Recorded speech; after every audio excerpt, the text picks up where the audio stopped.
Let me begin with that song, Phil. At least as I understand it, let me help you out about that song. The song obviously is not about Ezekiel or David or Daniel or anybody. It's about how we are like them. And it was David who decided, I want to build a temple for the Lord, right? Yes, I know Solomon built it, but it was David.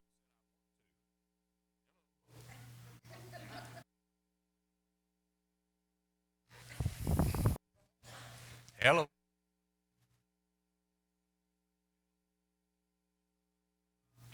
It says it's working. It's working now. It'll quit again. Just be ready. Now, that wasn't the Lord saying that I wasn't talking properly, so let me start over. He didn't just shut me down, you know. That would be good if the Lord would do that every now and then to certain people and just shut them down when they say something wrong. Anyway, that song's about us and how we are doing what they were doing. And so we are continually rebuilding the temple of praise. In other words, when we assemble, we're here to praise God and we want to build up the church. And so as that song uses those Old Testament characters to say, here's what they did or what they were involved in, he's saying that we are doing what they did. So that helps us understand. Yes, there's poetic license in songs, and I think we should be open to that. We don't want to teach anything that's error, even in poetic license. But I think there's more to that song maybe than we see when we first sing it. So I like the song, and we'll continue then from there. Okay. Tonight is a night where we have opportunity to assemble for the purpose of worship. Let it be known that at no time do we ever worship people. On Father's Day, we're not worshiping fathers. On Mother's Day, we're not worshiping mothers. And on the night that we celebrate our graduates, we're not worshiping our graduates. But we're using the opportunity to launch into our time of worship, whether in song or prayer or in study. It all has a point of beginning. And for us tonight, the point of beginning and the point what we focus on happens to be in our time of study, the verses that these young people have given to us. And so I don't want you to think about the graduates. In fact, I'm outside of what you saw, which you may not remember. I'm not even going to mention who the graduates were, but I want you to see the verses that they have given. And as I was looking at them and trying to ascertain how could this become a unified whole, let me suggest this theme. On my own, but not alone. Every verse that these young people have given says that I'm going to be on my own, but I'm not going to be alone. I can't help it. Every year that we think about our high school graduates, I go back to when I was a high school graduate. How many of you still remember when you graduated from high school? Okay, just checking. You don't ever get too old to remember that? Okay. Do you ever get some of the same feelings when you're with these kids thinking, I remember feeling this way, and I remember thinking this way, and I remember doing that? I remember it like it was yesterday because I prepared for it for a couple of years. I want to leave home. Now, if you're honest, many of you did too. I want to get away. Now, some don't. Some say, oh, no, I don't want to leave home. I'm going to stay right here, and I'm going to hang around all the time. And before long, your parents are saying, I want you to leave home. That's true. That happens too. Yes, somebody said that. All right. I wanted to leave home. I couldn't wait. Couldn't wait. In fact, I have a sermon that I preached here many, many years ago entitled,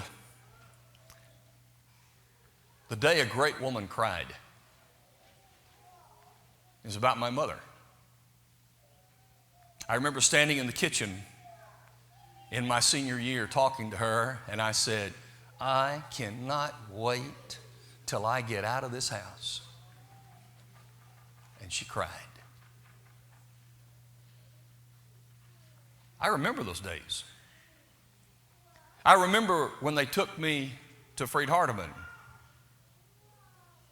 My roommate, who was a junior, and I were sitting in the room. My stuff had been moved in. We were all sitting around talking. I was enjoying getting to know him. Man, I'm here.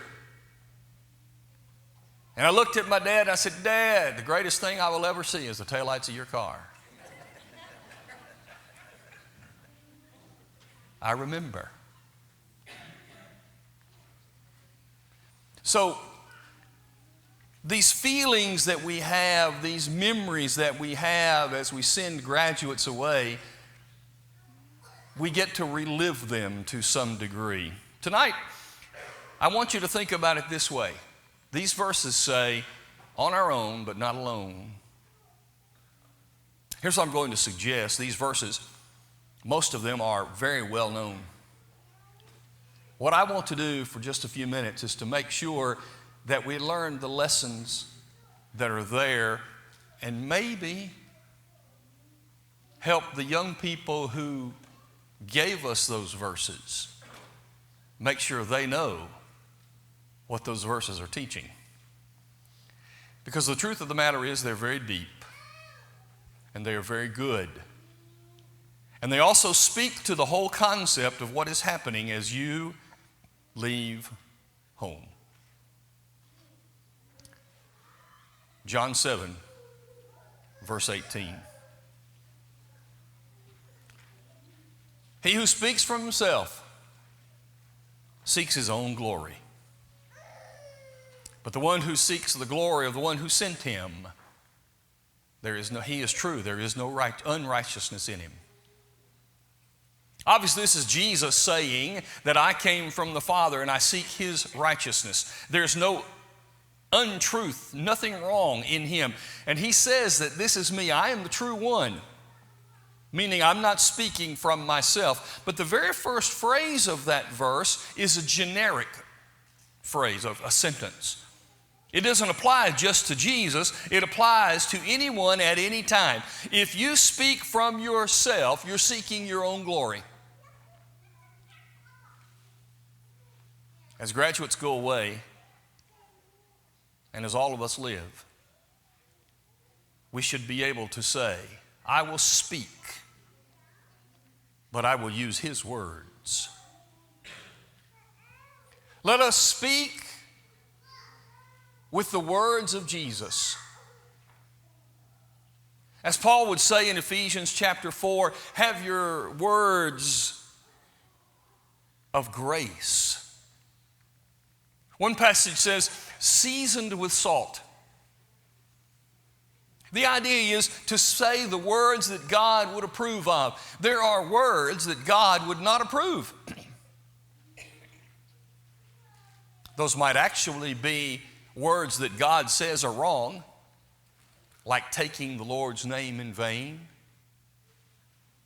But they also might be words that the culture says are wrong, and no Christian wants to be looked down upon in the culture for saying something that everybody else thinks is not good.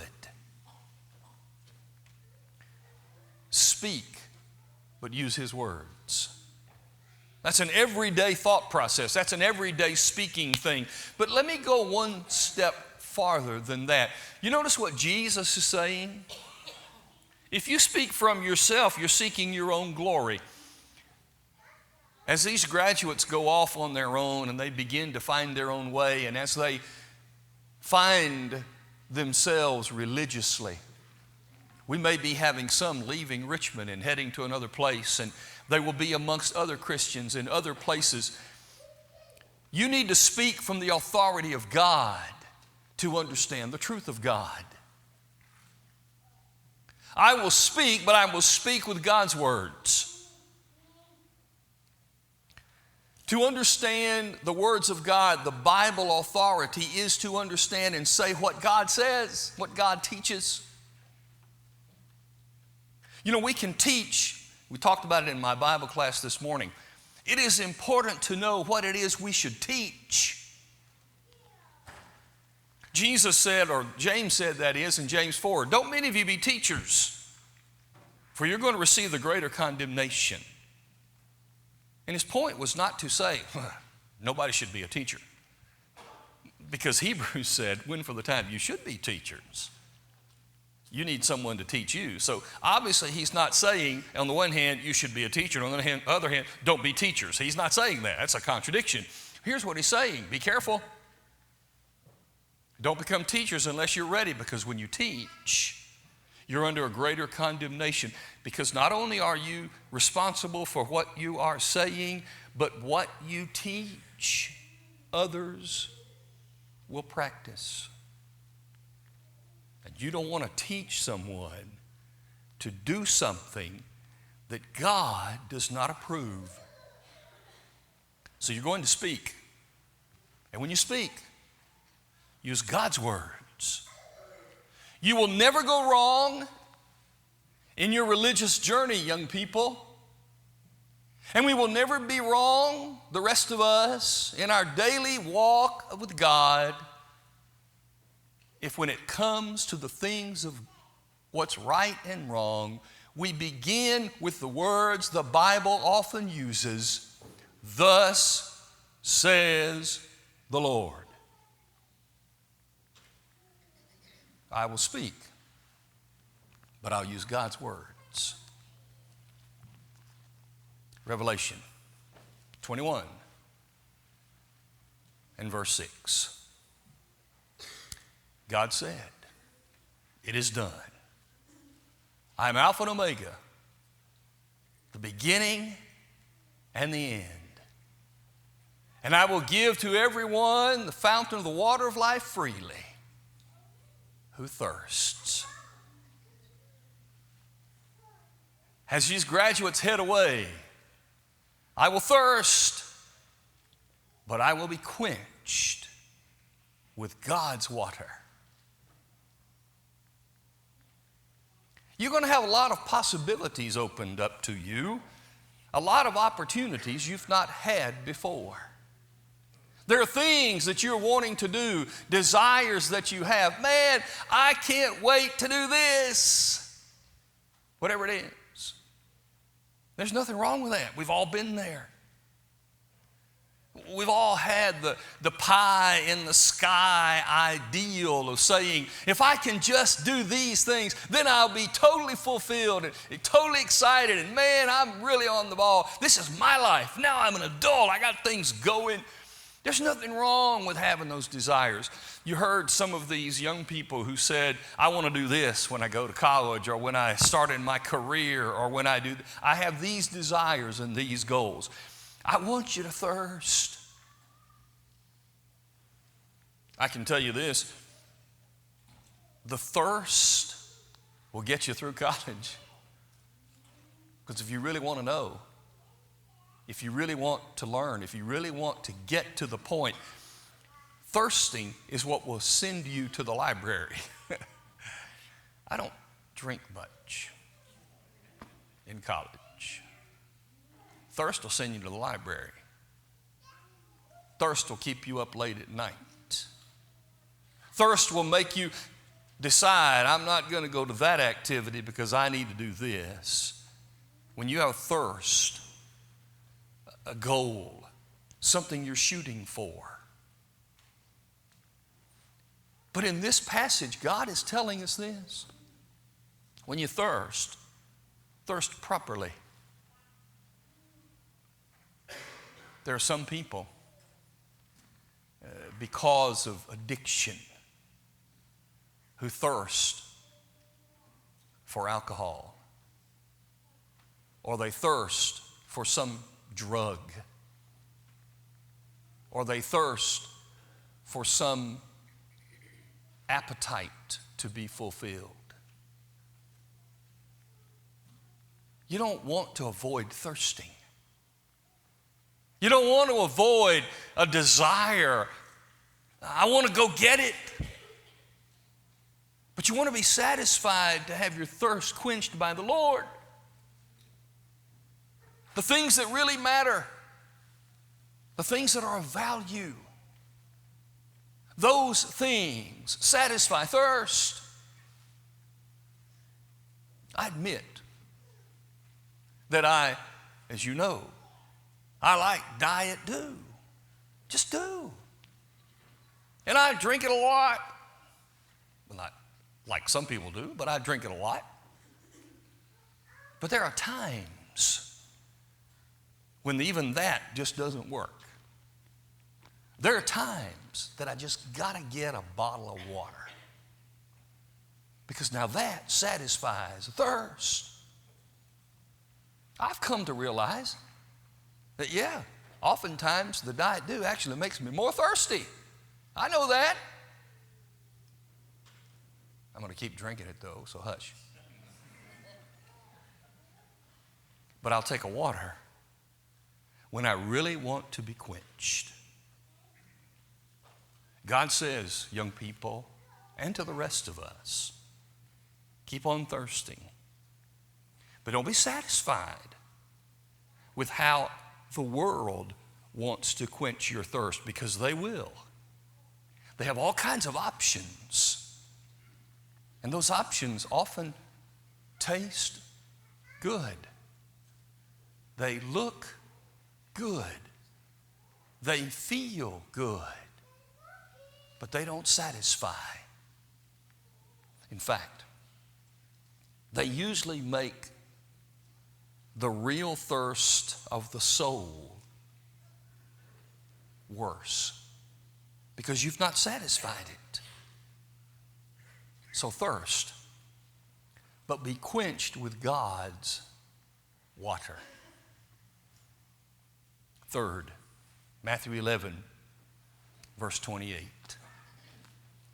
Come to me, all you who labor and are heavy laden, and I will give you rest. As you go, you are saying, I will rest, but I'll take God's rest. I have to admit, one of the greatest things about getting away from home for me was that Saturday morning rolled around and my dad was not knocking on my door, telling me to get up, get outside, I have work for you to do. And that was awesome. I mean, that first year was the greatest thing I'd ever seen in my life, because my Saturdays in the fall, I had the greatest Saturdays. I'd sleep till just about noon. I didn't go to bed till breakfast. Sleep till about noon. Go to the cafeteria, get all I wanted to eat, and come back and watch every football game I could find. And my dad never one time turned the TV off. He never told me to stop. He never said, get up. That was so cool. I'm telling you. So resting wasn't a problem. I'm going to rest. However, there are going to be times that, I can tell you, when you spend a lot of time doing all those things, and now you haven't studied like you need to, and you got this big test or this big assignment, you aren't going to rest. And 2 days later, 3 shots of 5-hour energy and an O-dose, you're going to crash because you didn't rest properly. The body demands that we rest. It just does. It will shut down and stop. If you don't stop it, it'll stop you. You got to rest. But you better take God's rest as important. Sunday is not the New Testament Sabbath. It's just not. God created the world, and on the seventh day he rested.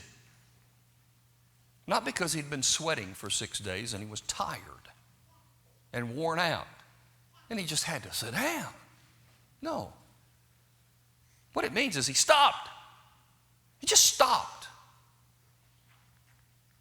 I understand that because that was my definition that my dad gave me of rest. Maybe you're familiar with this. Been digging a hole. Dad, I'm tired. Fine, go mow the yard. What? Because see, in his mind, rest was do something different. You were doing this, you go do this. Makes perfect sense. You're using these muscles over here, using those muscles over there. These muscles are resting over here, and these muscles are resting over here. Makes perfect sense. Dad, I don't get it. But that's what God said. That's what God was saying. He just stopped. He quit what he was doing. Sunday is not to be observed as the Christian Sabbath. It's not a day just to stop and quit doing what you'd been doing and observe it in a religious way. But I will tell you this. In the same way that God told his people to make time for him, especially as it involved the Sabbath day, in the New Testament era, he says, you make time for me. And part of that making time is to spend it with the Lord. And there is rest in worship. Rest. Not because you can lean on your arm and take a nap while the preacher's going. There is spiritual rest because the soul is at rest.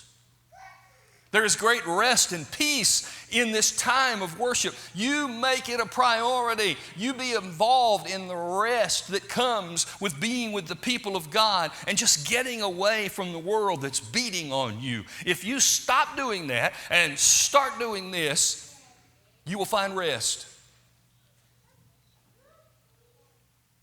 And don't carry your burdens by yourself. God will carry them with you. And as you leave home, when you have burdens, you're not alone. The Lord cares. Philippians 4, verse 13. I can do all things through Christ who strengthens me. Fascinating thing about that verse to me. It might mean, or could be translated, I can do all things through Christ who strengthens me. Jesus is the one who strengthens me, and that would be accurate. But the verse also might be translated this way. I can do all things through Christ, which strengthens me. Meaning, since I can do all things through Christ, it's that knowledge that strengthens me. I don't know which it actually is, really. But either way it works. Because what it's saying is this, I'm going to be strong. But I'm going to be strong with God's strength. When you get on your own and you're doing your own thing, you have not arrived. You missed your time. What do you mean?